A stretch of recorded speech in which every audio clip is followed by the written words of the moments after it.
que va a tratar de lo que es comunicación en época de crisis, sobre todo en el contexto de esta terrible pandemia.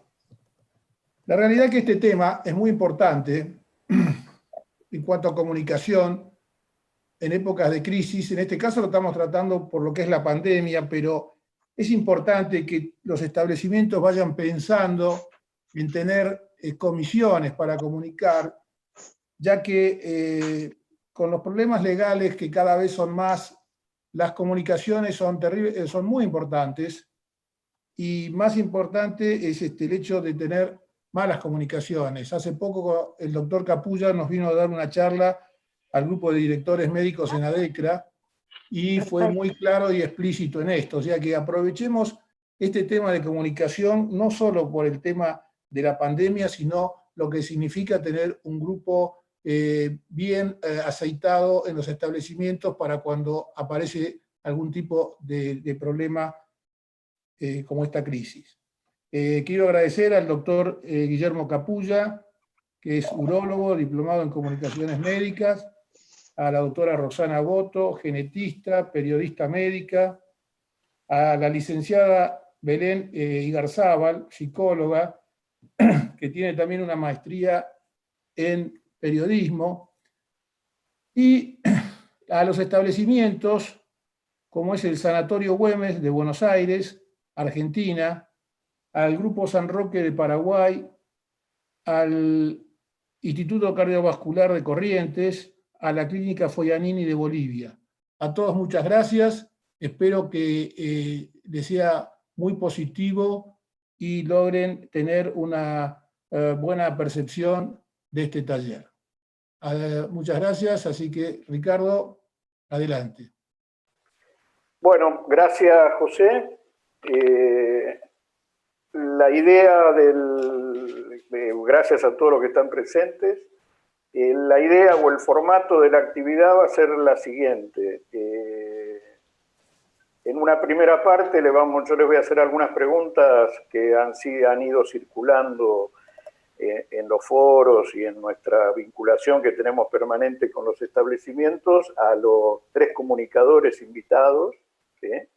Al doctor Capulla, y que además de lo que lo mencionó José, él es directivo del Finoquieto, así que también está en los dos lados, en la comunicación y en lo que es el funcionamiento de una organización de salud.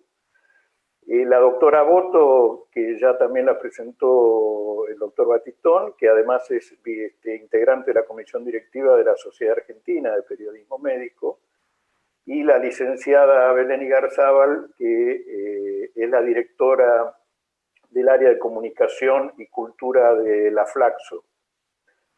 Entonces, vamos a iniciar con ellos tres en lo que es los aspectos generales de la comunicación vinculados a la crisis, y en la segunda parte le vamos a dar paso para que nos cuenten los establecimientos invitados, al que se agregó a último momento, por eso no figuraba en el programa, pero la menciono, la licenciada en Relaciones Públicas, Florencia Montori, que es del Hospital El Cruce. ¿Sí? Entonces, yendo de un tema al otro, el primer tema que generaba alguna inquietud o que genera inquietudes, es el rol de los medios en el momento de esta crisis y cómo benefician los medios por un lado, y cómo esta situación de infodemia, lo hablábamos al inicio de la charla, también perjudica el funcionamiento de las organizaciones, porque la gente, además de la información que tiene interna de la organización, llega con un caudal de información a la institución que después trata de implementar esas cosas y que tal vez no están en consonancia con los protocolos que se están llevando dentro de la organización. Entonces, ahí me está mirando fijo Guillermo Capulla, o está fijo porque se quedó congelado. Me parece que se quedó. ¿Estás conectado, Guillermo? Me parece todo un problema de conexión. Bueno, le traslado entonces la primera pregunta a la doctora Boto, ¿sí? ¿Qué tal? Hola doctor, ¿cómo está? ¿Qué tal? En tu doble rol de médica, que creo que seguís en actividad asistencial plena, como médica genetista, y como periodista médica. ¿Cómo ves el tema este del rol de los medios y esta infodemia que nos está azotando casi tanto como el coronavirus? Yo preparé una guía, a ver si la puedo compartir, si usted está de acuerdo, porque son tantos los aspectos a cubrir como para, bueno, hablar de todo en general. ¿Le parece que si Sí, lo podemos sí. compartir? A ver si vale. Para que comparta, Tomás, por favor. Sí, sí, tengo. Ah. Dale, ahorita el permiso. Roxana. Nos vemos, Roxana, ¿me ves? Hola Matilde, ¿cómo estás? Ya tenés ¿Cómo estás, linda? Para compartir, Roxana. ¿Cómo no? Gracias, doctor.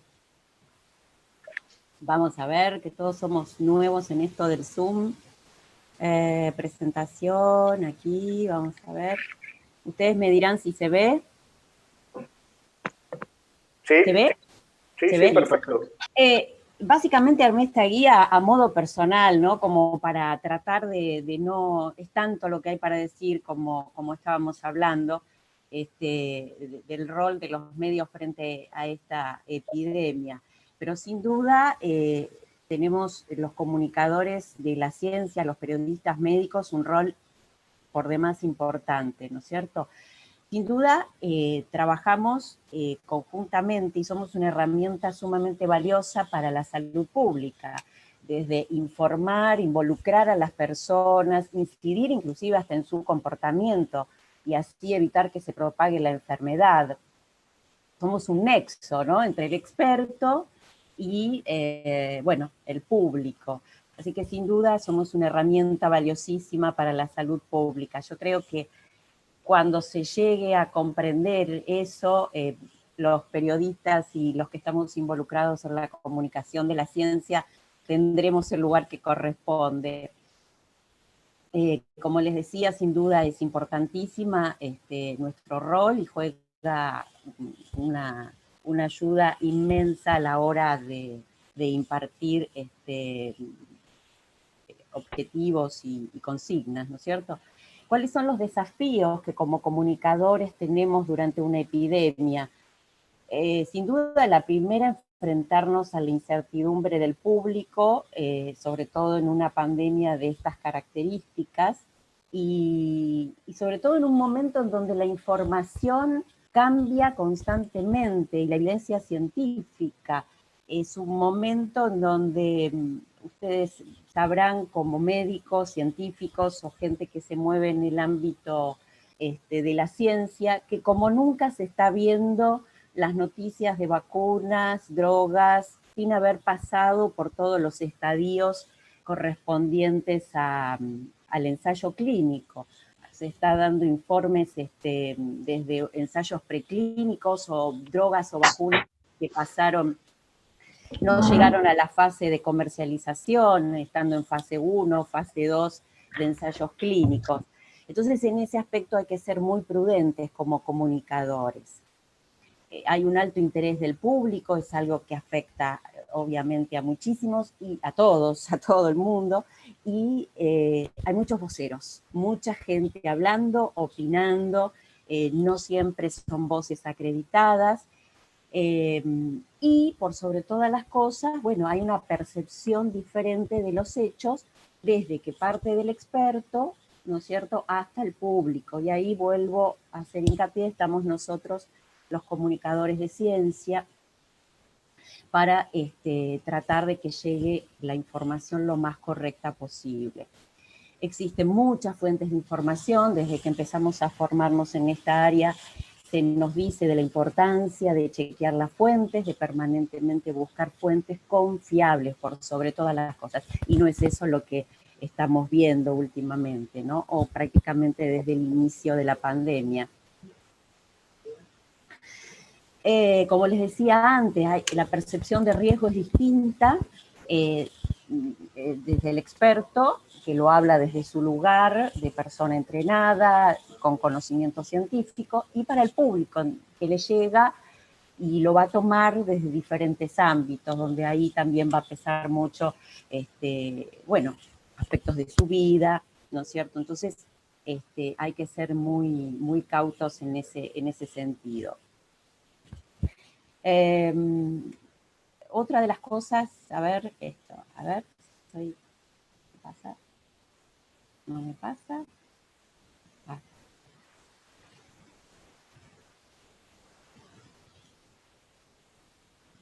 Esperen, que voy a cerrar un poquito acá porque no puedo pasar la siguiente diapo. A ver. Ahí vamos, ahí está. Si bien ya hemos pasado por epidemias, no todas son iguales, no todas son de la misma magnitud. Ya hemos pasado la H1N1, la gripe correspondiente a la gripe porcina, ébola. Y estos cambios que se dan en la información y cómo le llega al público están dados sin duda, ¿no es cierto?, por el poder avasallante que tienen las redes sociales y las nuevas plataformas que se utilizan a la hora de impartir la información, donde entran todas, Facebook, WhatsApp, Instagram. Vamos a ver, quiero llegar a lo más importante de todo esto.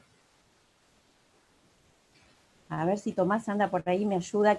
Quiero pasar a la siguiente. Ponelo como presentación. Sí, tenés razón, va a ser mejor. Así va a pasar más fácil. ¿No es cierto?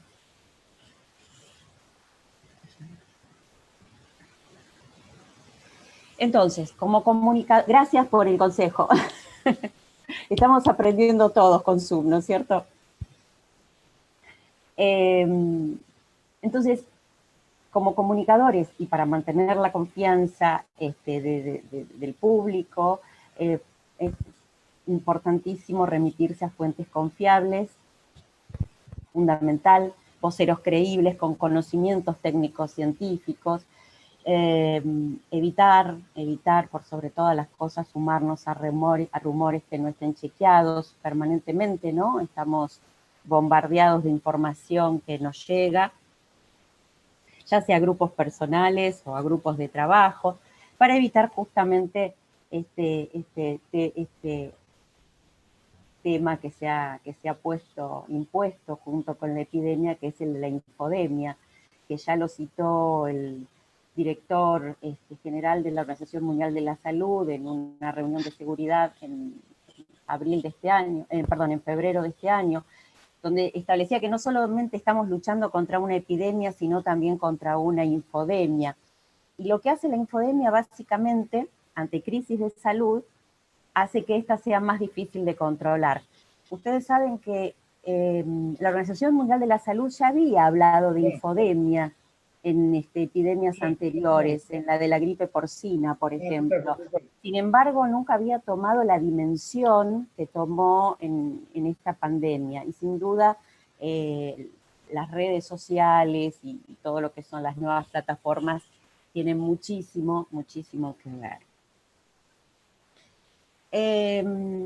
Volvemos a lo mismo, siempre como comunicadores en salud, como periodistas científicos, volver a fuentes confiables, fomentar medidas de protección. Esto lo están haciendo muchos de los diarios, inclusive digitales. Ustedes vieron que cuando se termina de leer cualquiera sea la noticia y cualquiera sea el género policial, político, se está poniendo las fuentes relacionadas con el coronavirus, vías de contagio, lugares para comunicarse, etcétera, etcétera. Derribar mitos en la medida de lo posible, eso sería fantástico. Siempre explicar en forma sencilla, simple, los conceptos de salud pública, volviendo a la idea e imagen de intermediarios entre el experto y el público en general. Siempre contextualizar, dar un contexto, sobre todo si estamos hablando de números, de casos, de muertes. Bueno, aquí informar sobre los avances en cuanto a vacunas y tratamientos, se está, como les decía anteriormente, viendo algo que no se había visto nunca, y surge la gran pregunta si es válido publicar descubrimientos científicos en etapas de investigación básica, como se está haciendo en estos momentos. Y acá los invito, si quieren que después lo debatamos o lo discutamos, realmente se está viendo de todo, como les decía, vacunas en fase 1, fase 2 de estudios clínicos, lo mismo que medicamentos, drogas, generando todo esto enorme confusión y hasta preocupación en el público en general. Siempre como periodistas comprobar la veracidad, también evitar la estigmatización, ya sea cuando hablamos o en forma gráfica, evitar hablar del coronavirus de Wuhan, el virus chino. Son todas cosas que a la hora de la llegada de la información hacen que llegue más verídica, más real. No repetir teorías falsas, estamos llenos día a día. Recuerdan hace poco el tema de la nicotina que había salido, ¿no? Como efecto, que ejercía un efecto protector frente al coronavirus. Y bueno, tirando por la borda la tarea de años de salud pública en campañas contra el tabaco, es decir, prudencia, ¿no? Y siempre cotejar. Lo último que quiero decirles, porque hay, ya les digo, muchísimo para hablar, es siempre fuentes confiables. La Organización Mundial de la Salud en el tema de infodemia ha hecho un reporte donde se dice, donde lo que hacen es cómo se maneja el COVID infodémico. O sea, la preocupación es enorme en cuanto a esta infodemia. Ellos también tendrán conocimiento, generaron una base que es la EpiWin, en donde las 24 horas están chequeando fake news, información proveniente de distintas bases y redes sociales. También se cuenta, bueno, Google también adhirió un poco a esta iniciativa de la Organización Mundial de la Salud. Este buscador, ni bien se pone coronavirus, lo redirecciona a sitios, a links, donde hay información proporcionada por la Organización Mundial de la Salud. La misma está en más de 6 idiomas oficiales. Discúlpame, Roxana, que te interrumpa un segundo. Para poder detener acá y poder abrir el debate. ¿Cómo no? ¿Cómo no? ¿Sí? Sí, vamos. Perfecto. Dejo de compartir. Porque acá se ve lo que sería el código de las buenas prácticas del comunicador. ¿Sí? Sin duda. No sé si se pudo conectar nuevamente Capulla. Estoy. Guillermo. Estoy.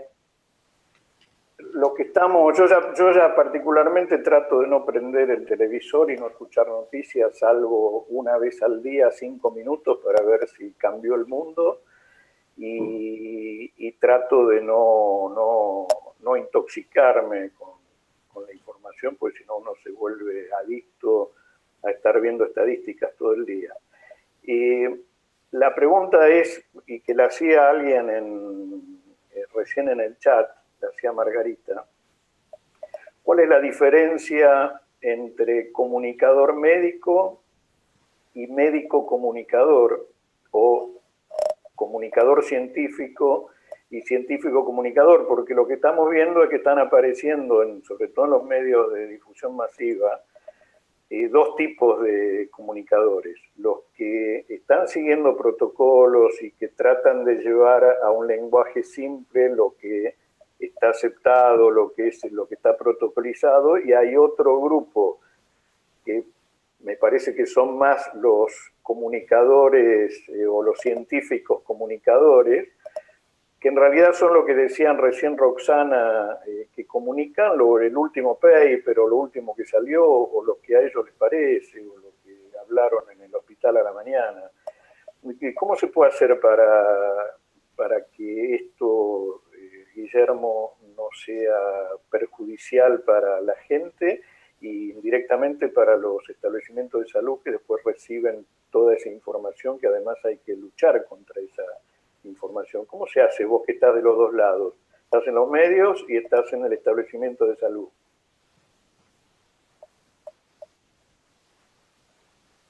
¿Se me fue de nuevo Guillermo? Donde no está esa... Guillermo. Yo lo veo conectado acá. ¿Me escuchan ahora? Sí. Bueno, decía que ante todo quería agradecerles la participación en este evento, muy amable por la invitación. Se cortó la comunicación, pero particularmente, digamos, yo estudié para comunicador y el rol que tenemos hoy es muy importante. Esta crisis es una crisis enorme de comunicación, sin duda. Es un desafío tremendamente difícil. Y lo que decía la doctora recién, una palabra que creo que nos domina a todos, que es la incertidumbre. La incertidumbre de no saber lo que va a pasar y de poder buscar en Google la solución al problema. Y estamos viendo que no solamente los científicos entre una idea y la otra, sino también a nivel político la crisis social que esto genera y las diferencias y asimetrías que tienen los diferentes países. Estamos viendo, por ejemplo, ¿no? Países como Suecia, que tienen un tipo de comportamiento diferente, y sus vecinos diferentes a Suecia, y Estados Unidos, que minimizaba el tema, hablando de un virus chino, hoy tiene 70.000 muertos, tiene una cantidad de infectados enorme, y creo que Argentina, en un primer momento, y tuve la oportunidad de estar sentado en esa mesa inicial con el presidente y los ministros de la República Argentina, éramos 4 médicos comunicadores, tuvimos la oportunidad de expresar nuestra posición con respecto a la comunicación. La comunicación es enorme, es dispersa, pensemos que desde el punto de vista científico hay más de 3.000 publicaciones con respecto al coronavirus, revistas científicas, papers, lo cual hace muy difícil poder tomar posiciones absolutas en todo esto, porque lo que hoy es verdad quizás también es una mentira. Así pasó con tratamientos empíricos que fueron inicialmente prometedores, después se fueron cayendo, hoy no existe una respuesta para la gente, para la población general, de poder googlear cuál es la solución para el COVID, no existe la solución. Y hablar de expertos en esto también es difícil, porque nos damos cuenta que vamos aprendiendo sobre la marcha, no solamente nosotros, sino también los científicos están aprendiendo sobre la marcha. Si pensamos que está en esta carrera unos 110 proyectos de vacuna, cantidades enormes de medicamentos, y todavía no se ha, digamos, acertado con un tratamiento ideal para combatir el coronavirus, estamos viviendo en incertidumbre. Acá se mezcla todo, se mezcla lo político, se mezcla lo médico, se mezcla lo social, principalmente se mezcla lo económico. La comunicación presenta un desafío enorme porque Argentina hoy venía pensando en el auto, entre comillas, quiero decir, ¿no? El éxito va a su propio fracaso acá en la República Argentina. Y me refiero que el éxito de la cuarentena, los números nos acompañaron, en decir que la cantidad de contagios fue baja, que la tasa de duplicación fue muy baja, que se va extendiendo en el tiempo, que la cantidad de fallecidos es poca, pero sin embargo lo que estamos viendo es que la presión social, la presión económica nos está haciendo salir a la calle y sin duda los contagios van a crecer, van a aparecer, como estamos viendo lo que está pasando en conglomerados, en las villas, en la Villa 31, los teos que hay, la cantidad de casos positivos que hay, van a ir creciendo seguramente. Desde el punto de vista de los medios, hoy hablaba yo estoy en C5N, como ustedes saben, hablando del tema hace más de 4 meses, todos los días hablando del mismo tema. Sin duda, es agotador, es cansador, y es un desafío. ¿Por qué? Por 2 motivos. En primer momento, pensamos que no teníamos que asustar a la población, y realmente me parecía importante llevar tranquilidad a la población diciendo que este es un virus, como todos ustedes saben, que tiene una baja tasa de letalidad, que no se sabía si era fácilmente transmisible o no de persona a persona o a través de superficie. pero llevamos cierta tranquilidad, pero a su vez tampoco queríamos hacerlo demasiado light el tema, para que la gente tome conciencia de que este virus puede provocar muertes, puede provocar la muerte de un familiar, de un conocido, de algún amigo, puede afectar a una persona, y sin duda este es un desafío que todavía sigue este equilibrio tratándose de mantener, ¿no? Entre lo light y lo realmente preocupante. El tema sigue vendiendo. O sea, el tema es yo trabajo en un lugar donde están todas las pantallas del mundo, donde vemos televisores de todo el mundo, y el tema que domina la comunicación es coronavirus. Cuando yo propongo, y esto lo propongo a veces, digo, chicos, salgamos de coronavirus un poco, empecemos a hablar de otros temas. No, mirá, el tema de coronavirus es lo que mide. La gente sigue prendida a los medios, tanto las redes, buscando noticias sobre coronavirus. Yo empecé haciendo una columna de coronavirus, terminé haciendo un especial y terminé con un programa propio de coronavirus. Y la verdad es que desde la comunicación a mí me parece un poco exagerado el tema, me parece un poco exagerado el tema a nivel global, si uno piensa la cantidad de personas que han fallecido hasta este momento, desde el punto de vista estadístico es importante, pero si uno va a la página de la OMS y visualiza cuántas muertes provocan las complicaciones de la gripe por problemas respiratorios por año, se da cuenta que la cifra es bastante mayor que la que tenemos con coronavirus. La economía mundial se ha parado. Hoy empieza a haber en las redes un enojo de la gente, inclusive hasta los científicos. Los miraba la vez pasada, este domingo, siguiendo a un científico que asesora al presidente, la gente cómo lo estaba insultando, porque se empieza a generar un problema social de agresividad, de descontento, de temas económicos que nos están y no solamente sino los médicos están muy preocupados porque no tienen un centavo de ingreso, las instituciones tienen camas vacías, tienen personal que no tienen cómo pagarle los sueldos, están pensando en algunas instituciones cómo bajar los sueldos, y hay médicos que no perciben un centavo extra. Hace 2 meses que no reciben un solo centavo para poder atender el consultorio. Y este es un tema, estamos hablando de una población que es la población sanitaria. Además de, también, bueno, estoy mezclando un poco los temas, pero también el cuidado de los que nos cuidan. No es lo mismo, la asimetría que tiene el país es enorme, no es lo mismo el cuidado que tiene una entidad pública, una entidad de prestigio, personal, que lo que pasa, como he visto fotografías de médicos con bolsas de consorcio para protegerse del COVID-19. O sea, la información es mucha, es dispersa, las instituciones de salud pasan por una crisis grande. De hecho hay una institución de la Ciudad de Buenos Aires que salió en los medios, en todos los medios, como que tuvieron gran cantidad de personas infectadas.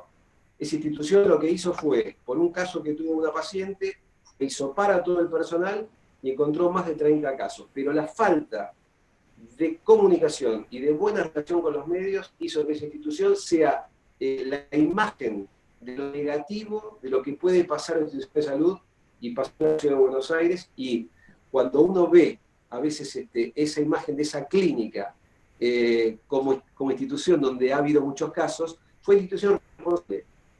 Hizo a todo su personal y sin embargo, en la comunicación le provocó un daño enorme. Quiero seguir a todos ustedes, no quiero solo. ¿Me escuchan? Hola. Ahora le pasan la pelota a Belén Igarzábal.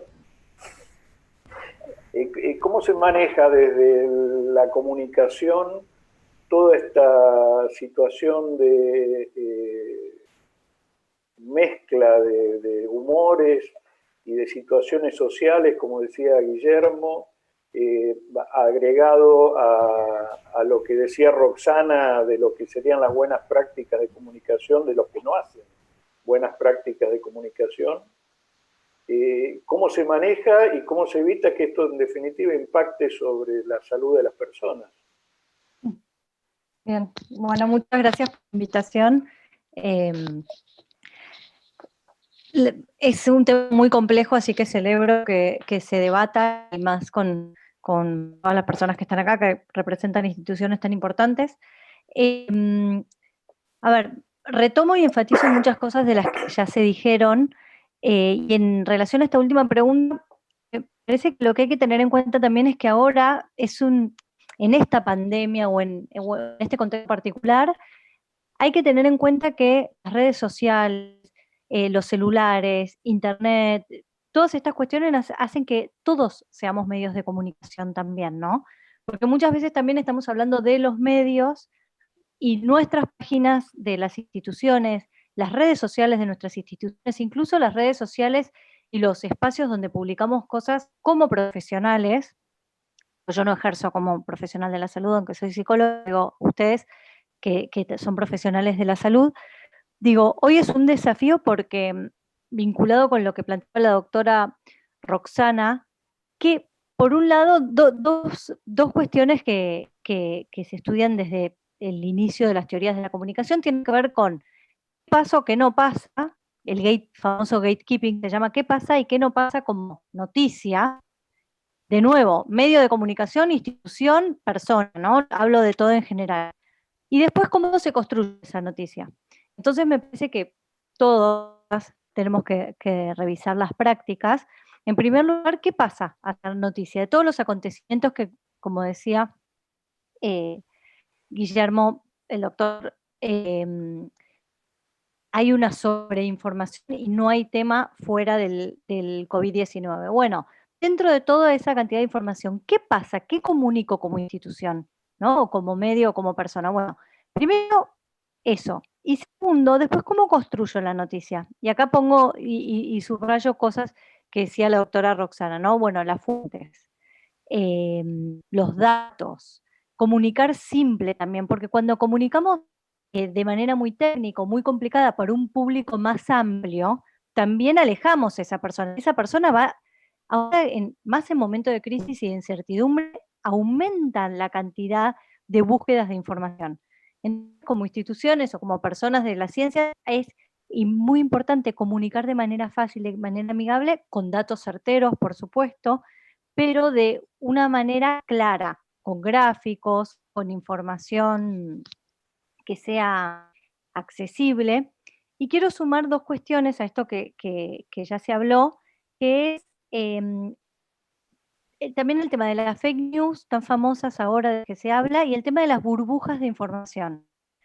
Por un lado, con fake news hay mucho debate, digo desde el ámbito de las ciencias sociales, ¿no? Tal vez traigo el aporte de ese campo que hoy está también cuestionándose estas prácticas de comunicación.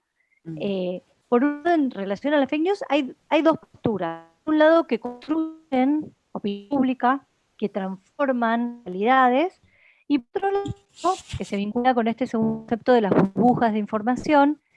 En realidad, lo que se plantea es que la gente cuando busca información también está yendo a los lugares seguros, ¿no? Queremos que ratifiquen cuestiones que pensamos, no tanto en temáticas médicas en esto particular, pero en prácticas en general, vamos a buscar las fuentes de información que ya confiamos, ¿no? Mucho que nuestras fuentes en general tienen que ver con personas que piensan parecido, que publican cuestiones que tienen afinidad con las cuestiones que yo pienso. Entonces también ahí es un arma de doble filo, porque bueno, ¿cómo llevo a esas personas para hacer una comunicación cuando las personas van a informarse a las fuentes que ya se conocen y que tal vez no están abiertas a otros registros tal vez? Y en relación a estos nuevos medios, y esta burbuja es algo que retomo también de lo que se dijo, es, bueno, ¿cuáles son esas fuentes hoy? ¿No? Estamos con Fundación Medife haciendo una investigación sobre cómo se informa a la gente en relación a temas científicos. Se me cortó mi video. Y, ¿se escucha igual? Sí, Belén, ¿Sí? discúlpame. Okay. No hay problema. Apagué la cámara, así mejora un poco la conexión. Ok, perfecto. Gracias. En términos, ¿puedo compartir mi pantalla? Una lámina que preparé, un segundo, sobre cómo cambió. Ya está Digo, habilitada. siempre con lo que había traído para presentar y también hilando con lo anterior, así que si en algo soy confusa, por favor me frenan. Pero en vínculo con esto, a ver ahí, miren, a partir de marzo, ya en abril 2020, de una encuesta que, bueno, que por metodología parece representativa y todo, y es confiable, estos son los medios de comunicación cómo subieron, ¿no? El consumo subió el 50% de televisión, 26% de radio, 44% de televisión por streaming, 68% de videos online, 69% uso de WhatsApp. Acá hay una fuerte información muy importante. Hay muchos estudios sobre las últimas campañas políticas y también sobre las campañas para la legalización de la interrupción voluntaria del embarazo, el uso de WhatsApp para mensajes, el aumento de Facebook y el aumento de Instagram. ¿No? Entonces, en este contexto también hay que repensar, bueno, ¿puedo dejar de compartir? ¿Cuáles son ¿cuáles son esas fuentes? En esta investigación que estamos haciendo el otro día, en una entrevista que hice, la entrevistada planteaba que, por ejemplo, Oriana Sabatini, que es una chica joven, instagramer, digo, que tiene muchos seguidores en una red social, dijo con su novio que tenía coronavirus, pero que no se preocupen, que estaba muy bien. Ese mensaje, que es de una chica inocente, bueno, que plantea eso, bueno, generó un montón de efectos también en los jóvenes y en los adolescentes para aflojar con estas medidas preventivas, ¿no?, de las que se hablaba. Entonces también es importante pensar, bueno, cuáles son esas fuentes que están alrededor y cómo desde las instituciones y nosotros como personas podemos dar un tipo de información que también le hable a todos los públicos, porque no estamos solo hablando de los públicos generales, cultos, ilustrados, media, ¿no?, que está en Twitter y que lee los diarios online. También hay que buscar las estrategias para llegar a todos los tipos de público, ¿no?, teniendo en cuenta esto que hablaba antes, bueno, y cómo se comunican los diferentes tipos de público de acuerdo a los lenguajes y a los registros, ¿no?, y que de acuerdo a los consumos culturales de esos distintos públicos. Bien, eso. Puedo seguir, pero quiero respetar el tiempo. No, una pregunta relacionada con esto. Tengo un amigo, fuimos compañeros de residencia, que también se dedica a médico, a temas de comunicación, que hoy no pudo estar, el doctor Tartaglione. Él tiene un concepto que dice los pacientes antes iban al médico para buscar una prescripción, es decir, para que le den una indicación sobre alguna situación en particular, y ahora los pacientes van al médico para que, además de la prescripción, los informe. Y si el médico, y en este caso lo podemos trasladar a la Organización de Salud, no los informa, van a buscar la información a cualquier lado y a veces la información esa no es válida. Me acuerdo cuando empezó Internet allá en el año 2000, cuando dábamos las charlas de uso de Internet, yo tenía una diapositiva que cruzaba dos curvas, cómo iba a crecer el paciente informado gracias a Internet y cómo iba a bajar el conocimiento del personal de salud gracias al pluriempleo y la incapacidad de informar fehacientemente a los pacientes, y que en algún momento esas curvas iban a cruzar y iba a ser el momento peligroso. Llamativamente esa diapositiva la tengo y la curva empezaba en el año 2000 y el cruce se producía en el año 2016 y la superación de la información por parte de los pacientes de lo que sucedía en los medios respecto a los profesionales de la salud pasaba para el año 2020, 2021, estamos casi. Entonces la pregunta es, ¿cómo se hace para revertir esto de que, y lo traslado a las organizaciones, a los que están, que las organizaciones vuelvan a tomar, y los médicos o el personal de salud, vuelva a tomar el comando de la información hacia la comunidad y que realmente la comunidad pase a tomar esa información como confiable? Sí. Bueno, es muy interesante la pregunta. Dos cosas en relación a eso. Nosotros esta investigación la empezamos el año pasado, tenía 2 etapas. primera era qué información buscaba la gente en los buscadores en relación a salud y en relación a bienestar, ¿no? Todo lo que tiene que ver con con este tema, ¿no? Bienestar saludable, bla. Y la segunda etapa de la investigación era, bueno, a partir de eso que buscaba la gente, diferentes médicos de diferentes especialidades y médicas, sobre, bueno, cómo cambió Google el vínculo, Google, Doc, Phone y todo, ¿no? Todos los buscadores de información médica, cómo cambió el vínculo médico-paciente-información, ¿no? Las personas que llegan y dicen, hola doctor, mi hijo tiene estreptococo, porque le vi las placas, porque Google dice que si tiene placas y fiebre, estreptococo, deme amoxicilina, ¿no? Bueno, lo que nos pasó fue que empezamos con esta información y apareció el COVID. Entonces, ya todo, a partir del 13 de marzo, todas las búsquedas tuvieron que ver con el COVID. Y en relación a eso, el segundo punto es, no creo que se pueda volver atrás en que la gente no busque en estos buscadores.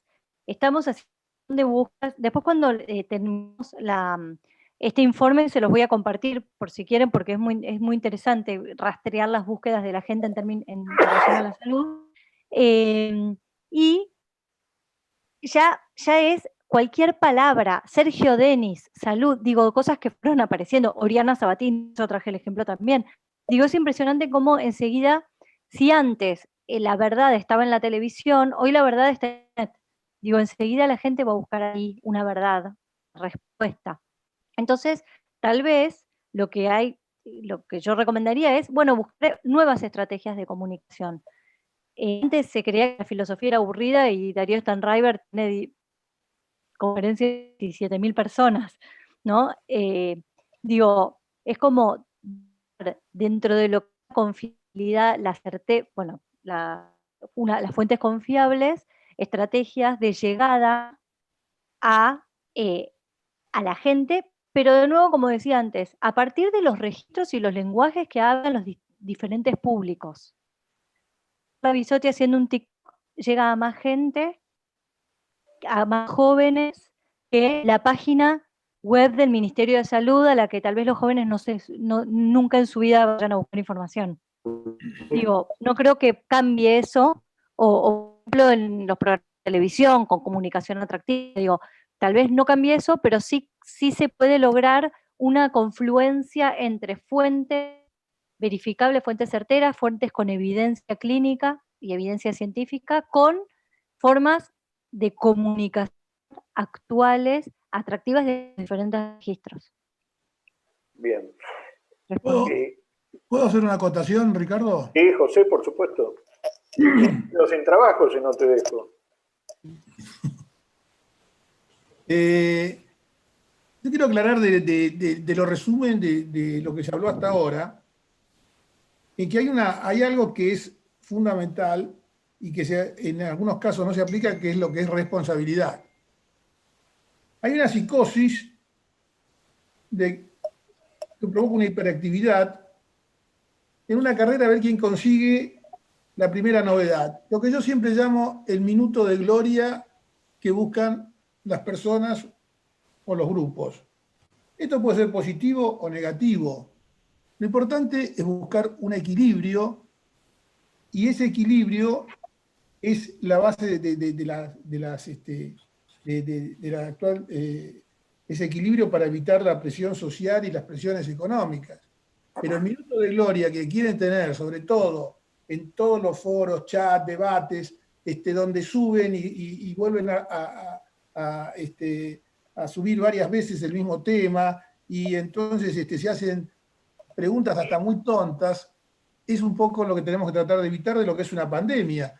La primera pandemia, y alguien dijo ahí dentro de los oradores que es algo que se va a volver a repetir. Y sí, es cierto, la primera pandemia fue en el año 412 a.C., por lo menos la primera descrita, en Perinto, Tracia, en el cual de ahí surge la palabra epidemia, que es sobre el pueblo. La primera calamidad.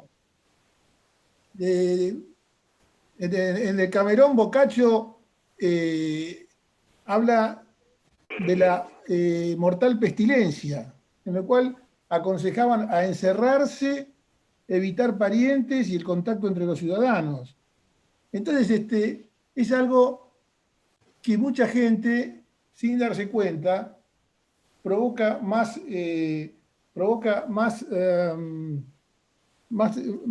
errores que verdades. Así que yo pienso que mucha de la culpa es de la parte de nosotros mismos, de la parte médica, de todos los equipos de salud, en un tema que es fundamental, que es el minuto de gloria, que a nosotros no nos tendría que pasar. Yo por ahí sí lo puedo ver en el periodismo común, que bueno, que se miden con los ratings y buscan la última novedad o la última noticia, sin importarle si es verdaderamente o no. Y bueno, ese es un poco el tema que tenemos que cuidar. Sí, acá hay un comentario también en el chat de Ricardo Pelizari, cosa con la que coincido. Yo soy es más, les voy a generar una bolsa de trabajo ahora para los comunicadores. Yo creo que en las organizaciones, sobre todo complejas, tiene que haber otras áreas, además de los profesionales de salud, como comunicadores, sociólogos, antropólogos, etcétera, porque en realidad lo que estamos haciendo es trabajar sobre poblaciones. Antes eran solo enfermos, ahora son enfermos, sanos y trabajadores. Es decir, el cuidado centrado en la persona involucra a esas tres áreas o a esos tres tipos de personas: pacientes, allegados y personal que trabaja. Y acá hay un comentario de Pelizari que es muy interesante, porque en todas las conferencias de prensa o en las comunicaciones que se hacen, solo se ven médicos. Ahora es más fácil conseguir una consulta a un infectólogo por televisión que llamándolo al consultorio. No hay canal donde uno no encienda la televisión que no haya un infectólogo hablando. Debería haber otros profesionales de la salud en estas ruedas de comunicación. Él dice enfermería. Enfermería está mucho más en contacto con la gente a veces que el médico, y no se le está dando un rol de comunicación o de manejo de información. Creo que es un tema, y por ahí, de acuerdo a todo lo que estuvieron diciendo hasta ahora, para conclusión de esta primera parte, que sería bueno que las organizaciones se reconviertan, y algunas ya los tienen, pero generen áreas de comunicación hacia su población que los rodea, donde haya no solo expertos en comunicación, sino que participen todos los miembros del equipo de salud, y transformar también la comunicación del marketing, porque eso es otra área de la comunicación, ¿no? Todo lo que es marketing, y ir a lo que es comunicación de salud en las organizaciones. Y ahora vamos a un tema, a lo que era el tercer eje del tema, y que le vamos a dar paso a las organizaciones, pero antes le quiero preguntar a Ariel, que le dije que no solo iba a representar al UEM, sino que iba a ser multiuso, el tema de la comunicación interna, porque hablamos, la meta de seguridad del paciente se llama comunicación efectiva. ¿Cómo logramos en una situación tan dinámica y cambiante como esta, para garantizar o para tratar de establecer que la comunicación vertical y horizontal sea realmente efectiva? ¿Eso te toca responder yo, Ricardo? Qué pregunta. A ver, dos aspectos. Primero, la meta esa de seguridad se alusiona a evitar errores, ¿no? Especialmente durante las transiciones asistenciales, los pases de guardia, pases de sala y demás. Yo creo que acá el tema de comunicación a nivel más macro, en mayúscula, digamos, tiene que ver con esto último que dijiste, con el desafío de hacerla efectiva, ¿no? Y de que sea eficaz y en particular que sirva. Mira, yo estoy viendo en distintas organizaciones que primero hacen lo que pueden. Hay instituciones que tienen estructuras de organizaciones ya montadas, departamentos de comunicación, gerencias, direcciones, etcétera, estrategias, personas definidas, y otras que están de cero y que han tenido que empezar o se han visto forzados a empezar a intentar generar una estructura y canales y estrategias de comunicación a partir del COVID, porque antes se comunicaban de manera más informal y probablemente ahora necesiten ser más un bloque más sistémico, ¿no? Entonces, la verdad es que está generando mucho conflicto eso, mucho conflicto y mucho prueba y error, prueba y error. Lo malo es que el error en esta prueba puede generar alguna dificultad para con los pacientes. Lo bueno es que la mayoría de las organizaciones que yo conozco, en las que estoy participando, se vio forzada a trabajar esto en serio, con lo cual tiene sus dos enfoques, ¿no? El hacerla efectiva y es muy difícil, creo que todos lo estamos intentando, pero más allá de lo que después contaremos del WEMES o de otra organización, me parece que hay algo que es un poquito más interesante de entender y que es lo que estamos aprendiendo a medida que trabajamos con la gente en terreno, y es que esto parece más una batalla, que se percibe más como una batalla personal entre el virus y yo, ¿no? Entonces, estamos viendo que más allá de que nos esforcemos muchísimo y estructuremos muchísimo los canales y los caminos para comunicar, en definitiva, la gente le cuesta mucho incorporar y aprender por la misma situación en la que se encuentra, gente que está frente, ¿no? Y lo otro es que la gente, un poco siguiendo con las mucamas, etcétera, tiene sus propias versiones de qué es real, ¿no? Y estamos viendo como pérdidas de liderazgo. O sea, el jefe le dice, te tenés que cubrir con esto, y el médico o el enfermero dicen, sí, pero yo leí un paper que, y automáticamente desautorizan lo que se está comunicando. Entonces, es realmente un escenario complejo para poder llevar adelante una comunicación eficaz.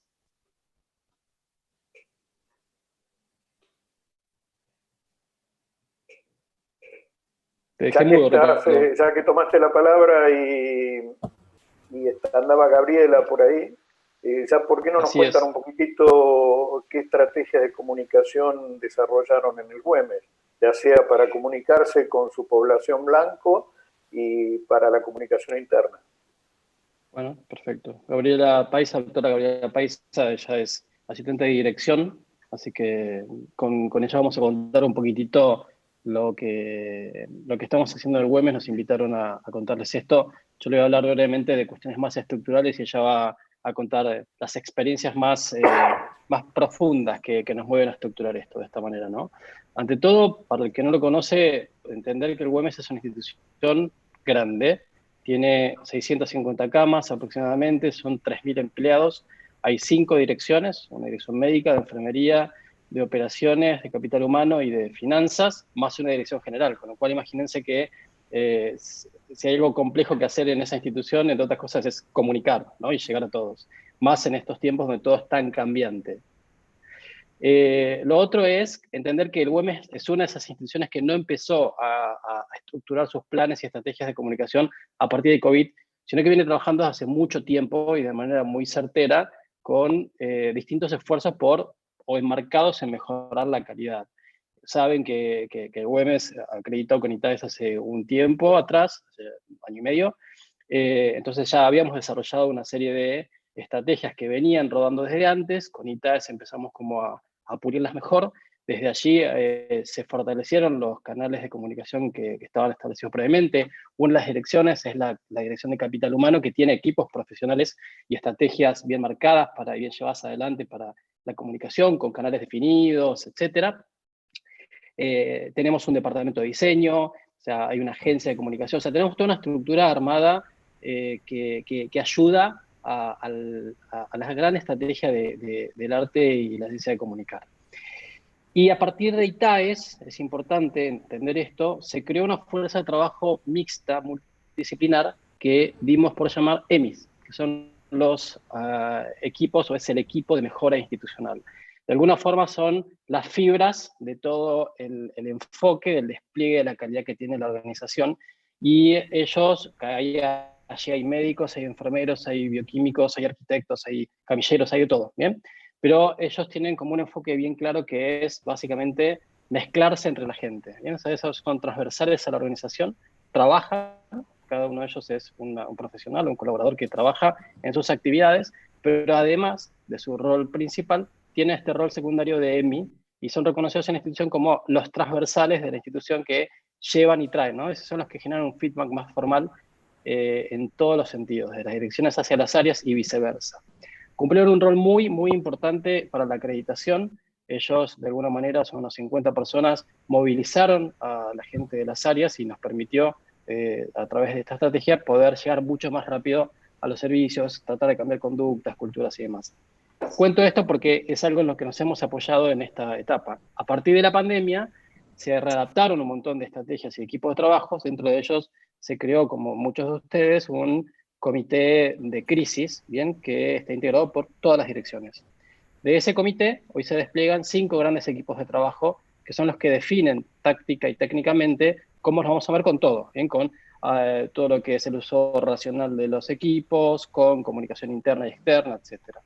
Dentro de esas estrategias de comunicación interna, donde, como dije, está la dirección de capital humano, se elaboran estrategias generales de comunicación, propuestas y recepción de contenidos, porque ustedes imaginen que cada uno de los equipos que están trabajando para las 3.000 personas generan ideas, bien, hay equipos muy autónomos, generan ideas permanentemente y tenemos que poder nuclearlas para que eso de alguna manera termine o concluya en una comunicación más efectiva para toda la organización, con lo cual una de las líneas de trabajo equipo es justamente el recepcionar, el filtrar, el acomodar y el darle un tinte más profesional a lo que tenemos que comunicar.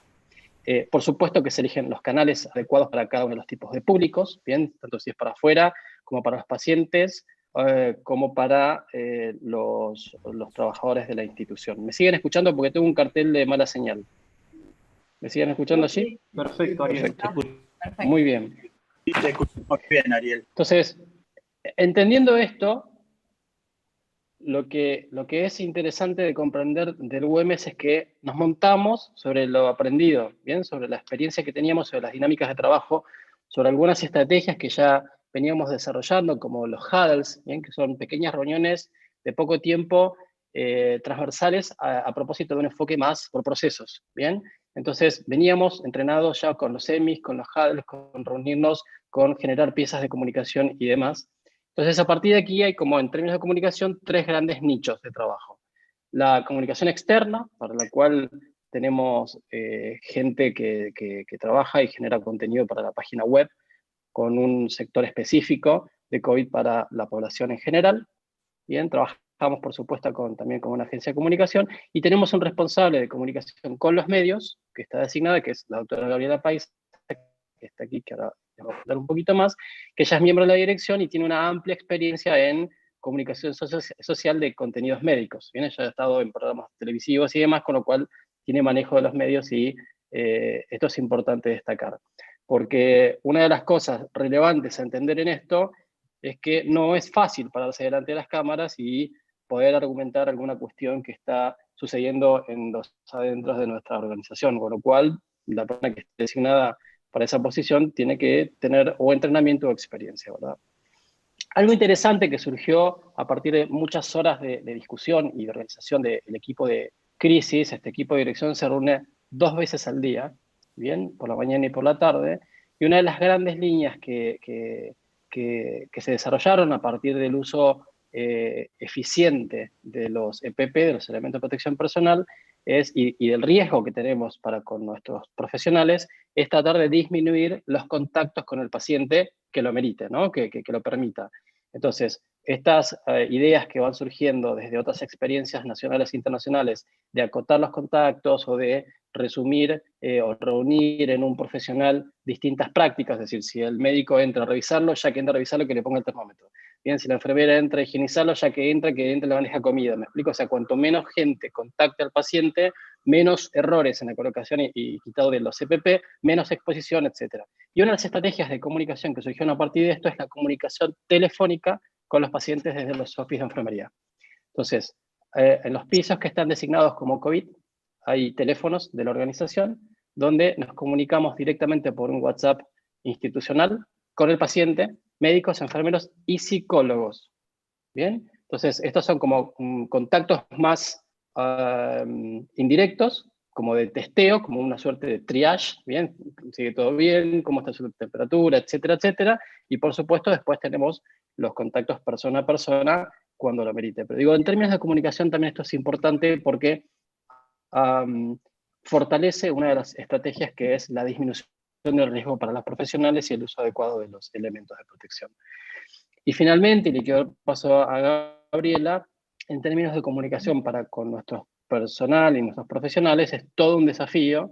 Tenemos varios canales de comunicación, bien, estas piezas comunicacionales que se elaboran en conjunto, se diseñan por equipos expertos y se lideran por los profesionales de la Dirección de Capital Humano, tienen sus canales, ¿no? Entonces tenemos mails institucionales, hay carteleras en puestos estratégicos, en Bien, puestos gracias. para nuestros colaboradores. Para que estoy en un... Ok.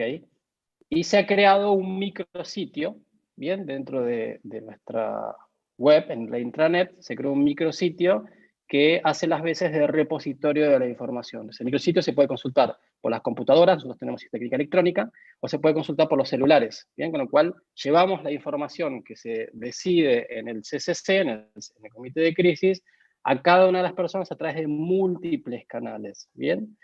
Además, tenemos armados grupos de WhatsApp con cada uno de los jefes por los que corre la información de manera un poquito más indirecta, pero más cercana. Y por último, dos cosas muy importantes. Un repositorio periódico, semanal, que aquí en este repositorio, perdón, este es un reporte. En este reporte nosotros lo que hacemos es, de alguna forma, comunicarle a todos nuestros colaboradores las cosas que quieren saber, ¿no? Digo, la cantidad de pacientes atendidos, los sospechosos de COVID, cuántos profesionales y personal tenemos en aislamiento por cuarentena o por infección, la cantidad y el tipo de elemento de protección entregado por semana, ¿bien? Y todas las acciones que se ponen en marcha en esta última semana respecto de la protección del personal. Y los SEMI, nuevamente, este grupo de mejora institucional, este equipo de mejora institucional, como canal de comunicación bidireccional. Entonces, una vez que a través de todos los canales formales se dispara la información, lo que hacemos es, a través de los SEMI, que recorren los servicios y los reúnen tipo huddle, tipo montoncito, tipo reunión rápida, a todo el equipo de esa área, lo que hace es repetir muchas cosas, como por ejemplo el uso adecuado de los elementos de protección personal. A esto le sumamos otra estrategia que si quieren después la charlamos, pero a cada EMI le pegamos un psicólogo, de tal forma que vayan juntos y el psicólogo puede ir levantando algunas problemáticas en particular y el manejo de la ansiedad de los equipos. Que ese es otro tema no de comunicación, pero si quieren después lo charlamos. Sí, 15 segundos, así le damos paso al resto. Sí. Perfecto. Gaby, todo tuyo. Bueno, ya está, ya como se ha dicho un montón de cosas, pero creo que 2 o 3 puntos a tener en cuenta en cuanto a cómo comunicar la información y al acceso a la información, a algunos puntos. En esto del hiperdinamismo, ¿no? Con cual nos llegan los cambios, las novedades, tener dos cosas. No solo que me llegue la información, sino también ir a buscarla. Pensar mecanismos de alerta cuando hay novedades, cuando uno tiene, bueno, una historia clínica electrónica, todo un sistema informático como tenemos nosotros, es una herramienta muy poderosa, pero también tenemos que generar el hábito, y yo ya no sé si decir obligar al hábito de ir a buscar la información, porque esto es así, tenemos que tener alguna cierta sistemática o periodicidad y responsabilidad el personal de la salud de ir a buscar la información y las novedades. Por eso en esta búsqueda es tan importante, como dijo Ariel, los repositorios, y aparte de tener los repositorios habituales, tener un repositorio común, un repositorio COVID, que en este caso, bueno, es nuestro micrositio web, que sé dónde voy a ir a buscar. Después hay otra cosa que me parece importante y que tiene que ver con el tiempo que vamos a pasar en este contexto, que ninguno sabe cuánto, pero que suponemos que es largo, y que es que los procedimientos internos en realidad tienen que estar escritos y deben ser parte de la gestión documental. Acá debo reconocer que ITAES me convirtió a su fe y que creo que, bueno, que todo tiene que estar porque es un lugar donde buscar y los procesos tienen que estar formalizados. Después, el último punto es esto que dijo Ariel, que tiene que ver con entender cuáles son las necesidades del saber de la gente, aparte de lo que uno cree que tiene que informarle en cuanto a lo científico, lo del capital humano, algún circuito en particular, es cuál es la necesidad de saber, qué comunicación necesita el personal. Esto lo tomamos, como dice Ariel, de las reuniones y las recorridas semis, y uno, bueno, como parte de la dirección, recibe el llamado, el golpeo de la puerta, los mails, el WhatsApp, qué pasa, cómo es, dónde está. De ahí surgió la necesidad de tener esta información estructurada en este reporte periódico, que salió el 4º reporte semanal, donde dicen esta información estructurada que damos, a la que se refirió Ariel. Y también había una necesidad de saber qué paciente es COVID o no COVID. Bien, el cirujano pregunta, ¿y cómo sé yo? El enfermero, el médico, el camillero. Entonces, bueno, de alguna manera poder generar un sistema de alerta informático, además para que la persona pueda saber si ese paciente es caso sospechoso o positivo de COVID, y esto es importante porque nos hace cuidarnos como corresponde y cuidar lo que tenemos, porque acá, como dijimos, está también todo el contexto no solo económico, sino de la posibilidad de disponibilidad de los insumos que son críticos. Entonces, bueno, es importante que cada institución pueda generar un sistema de alerta o de comunicación de la característica del paciente que uno va a asistir en cualquiera de los ámbitos de la salud. Y después por ahí la última cosa que cuando charlábamos con Ariel y lo difícil, siempre es difícil tener un equilibrio en todo, en la vida, y creo que acá en el caso dentro de la estrategia de comunicación y de cómo llegar a la gente a que entienda y a que lo vea, a que lo procese, a que colabore, creo que el equilibrio está también en este caso entre el consenso y la directiva, ¿no? Porque esto es muy dinámico, esto tiene normativas también gubernamentales a seguir, entonces parte tiene que ver con el consenso, pero parte también tiene que ver con esto de tomar una decisión en las directivas, que como siempre digo, no es la muerte, que es lo único que no se puede cambiar. Hoy podemos decir que esto se hace de esta forma, y mañana si hay otra evidencia u otra idea mejor, se puede cambiar. Creo que esto Bien. más o menos resume algunas de las cosas que estuvimos pasando en este mes y medio, 2 meses ya. No Gracias. Gracias, Gabriela. En honor al tiempo, le voy a pedir a los que vayan contando sus experiencias, que las vayamos acotando. Hay, además de los que están ahora por Zoom, hay alrededor de 30 o 40 personas que están por YouTube. Así que les aviso a los que están por YouTube que pueden hacer preguntas en el chat de YouTube. Tomás me las traslada y yo veo para que trasladársela a los panelistas, ¿sí? Y una sola pregunta, Gabriela, ¿cuánta gente trabaja en el área de comunicación? Pregunta Romina, de comunicación del Hospital Italiano de Córdoba. En este grupo de trabajo que hicimos, que tiene que ver con la comunicación interna y externa durante la pandemia, está la directora de Capital Humano, hay jefes y coordinadores de áreas de Capital Humano, está el personal del área de diseño, y el de calidad y gestión documental, y la dirección médica representada en mí. Bien, gracias. Exacto, eso en términos de quienes procesan las ideas, ¿no? Digo, y están liderando esto. Si es en términos numéricos, hay 2 de capital humano y 4 de diseño para todo lo que es la comunicación de la organización, ¿no? Bien. Pero exacto lo que dice Gaby, todos participan. No sé si está por ahí Ciro Vareiro, Nos Vamos a Paraguay. ¿Anda por ahí? ¿O está? Ahí está Ciro. Hola a todos. Agradecerles por la invitación. Nos haces una síntesis. Ok. De aquellas estrategias que hayan sido relevantes dentro del... Ciro Vareiro lo presento desde el Grupo San Roque de Paraguay. El Grupo San Roque es un grupo muy grande de sanatorios y clínicas, 3 de las cuales han sido acreditadas por el ITAES en Paraguay. Tienen además, es un grupo muy importante de salud, porque tiene una empresa de medicina prepaga también muy voluminosa. Así que la experiencia que nos traslada Ciro es, sumando casi entre los 3 establecimientos, deben ser como también 600 camas, ¿no? Así es, doctor, gracias. haciendo un resumen, atendiendo a la exposición inicial de la doctora Rosana, hablando un poco acerca de la infodemia y buscando un poco una comunicación tal vez cerca de lo efectivo. Desde el inicio en los sanatorios del Grupo San Roque hemos diseñado un plan de gestión de comunicación adecuada, entendemos nosotros, para lo que recurrimos a informaciones exclusivamente de fuentes como la OMS y del Ministerio de Salud Pública del Paraguay.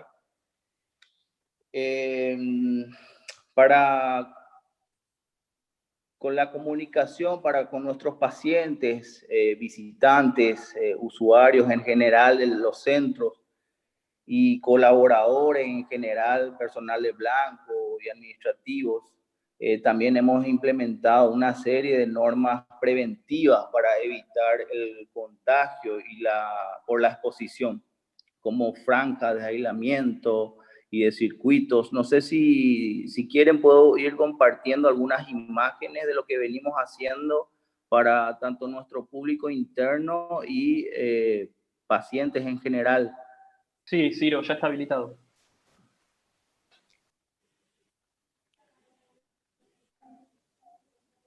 Lo único que te pido, Ciro, así bueno, dar paso a los otros, breve. Sí, cómo no, cómo no. ¿Finalizo entonces? No.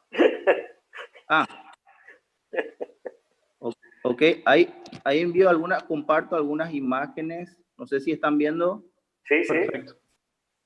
Sí, son algunas acciones que buscan concienciar a la gente. Esa parte nos está acotando un poco el tema de la concientización. Mucha gente es muy reacia de repente, pero como ven, estamos utilizando todos nuestros medios, además de las plataformas digitales que hoy son como la herramienta más eficiente o la más potente para la comunicación para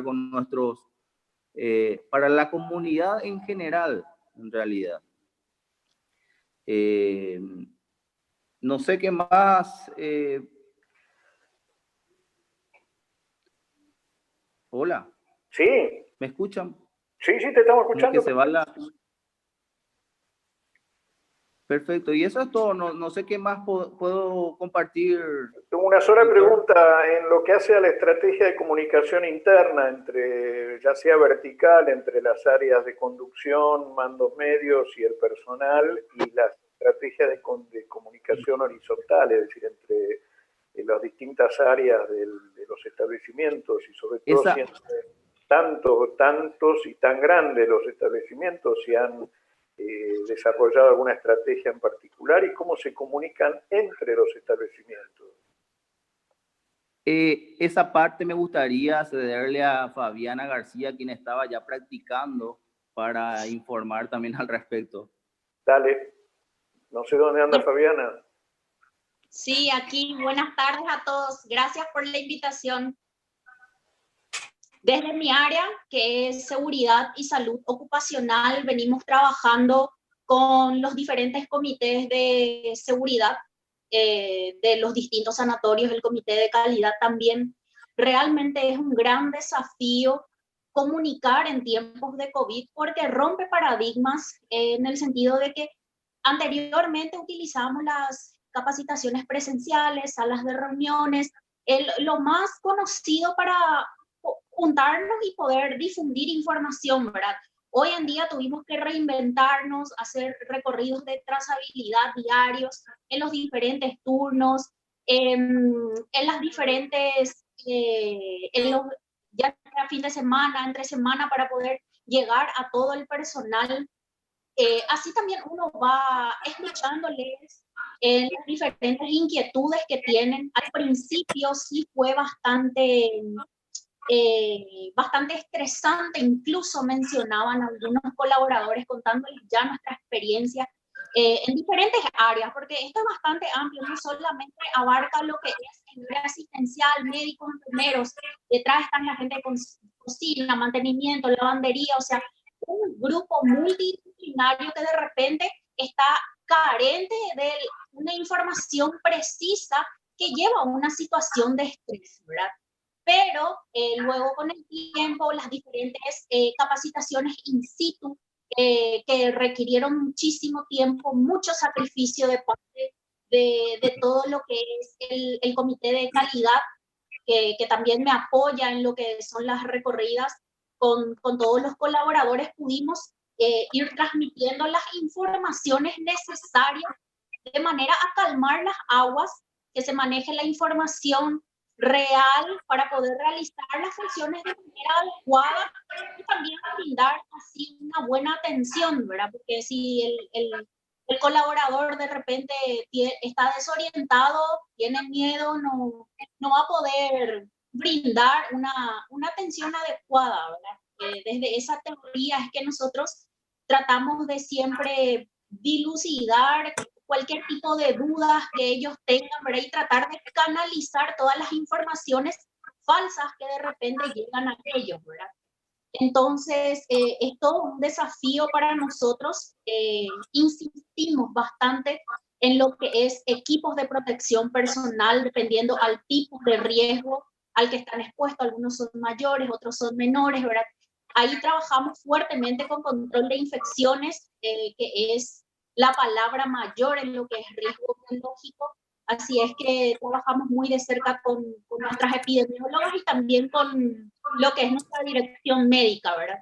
Y es un trabajo bastante grande porque nos nutrimos de las experiencias también de nuestros otros sanatorios. Somos un grupo, de repente en algunos lugares cuesta un poco más, en otros un poco menos, pero tratamos de aprender de las experiencias de los otros. Ese es un gran beneficio y un gran desafío también de pertenecer a una institución tan grande. Bien.